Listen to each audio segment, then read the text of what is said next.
Good day to you all podcast enthusiasts. Those who like podcast platforms like WeChat, if you're in China, I believe it's quite good. I recently joined. Ni hao.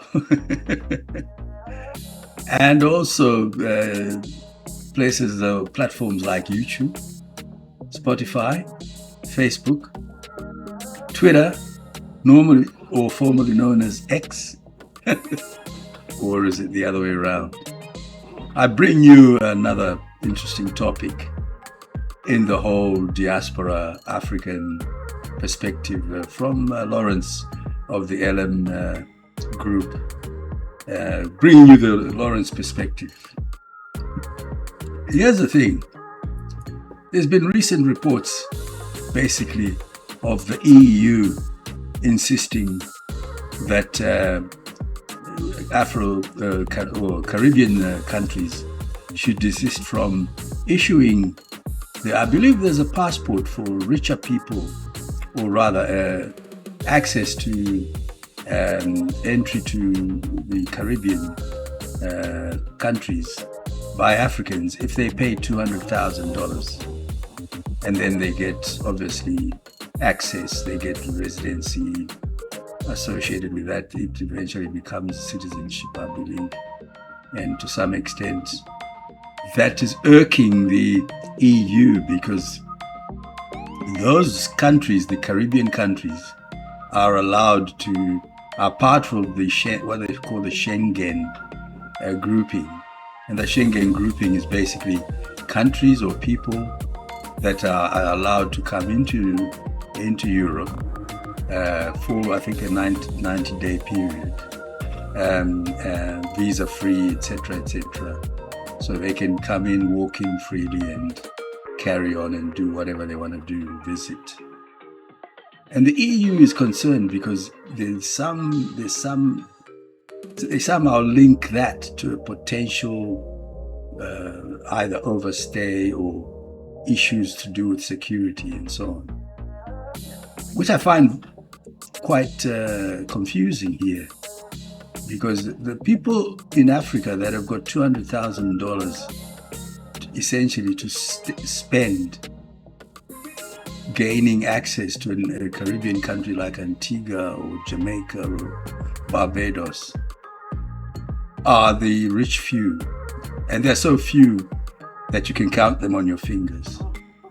So this idea that the Schengen visa, because it bypasses normal visa screening, and they are saying there's about 107,000 passports issued, and that concern from the EU is, hey, we won't fund your development programs if you continue to issue these passports or this particular visa scenario. To the EU, I say, hang on, that's neocolonialism. What you're doing there is you're telling Caribbean countries what to do regarding Africans. A similar visa scenario exists between Australia and New Zealand. New Zealanders can come and work and live in Australia without any problems.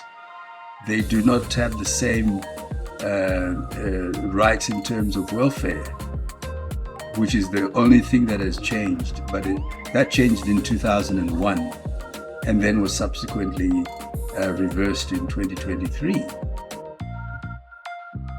Is that because Australia and New Zealand are partners? They treat each other mutually? Whereas the EU treats the Caribbean countries as servants down there, to do as they're told or else. Equally, Africans to behave and not access that visa that the Caribbean countries are simply doing that because of history. Africans are our brothers and sisters, and we will give them the visa that we want to give them. So the EU is completely wrong here. And the evidence is that they are being coercive. And being coercive means you get a rejection. In the first instance, as Antigua said, nah, sorry, we're not interested.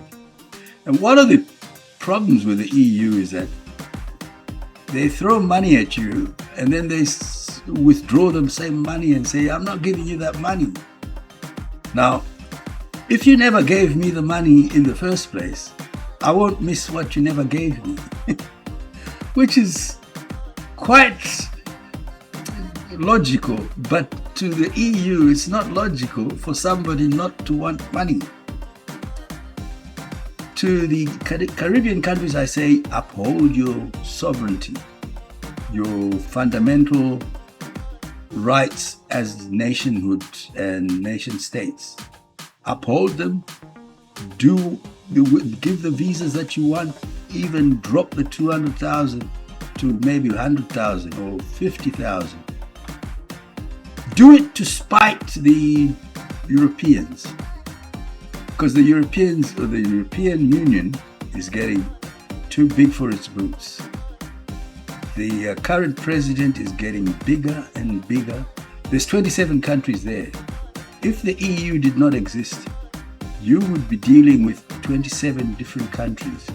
Each one would have its own views on this issue. Here you've got a bloc that's acting on behalf of 27 countries. The almighty EU. That's why the British left. The Brexit occurred because of that very reason. And the British were right to leave.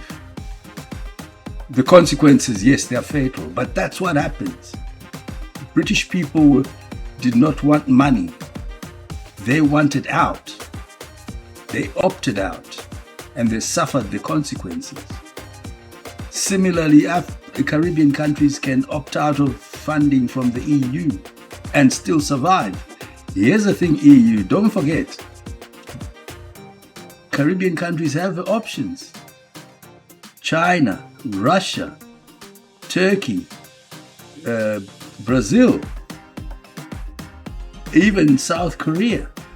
All these options are available. So you put your money up there and the Russians will put theirs up here. And then the Chinese will come and put theirs up here. And out of that, thank you, that's what will happen. So there's no running away from the fact that there's competition on the market. And you're particularly good at losing it because you're essentially doing something that runs counter to you winning the argument. So with that, I say, guys, that's enough for me now. All you have to do as Caribbean countries is stick to your guns.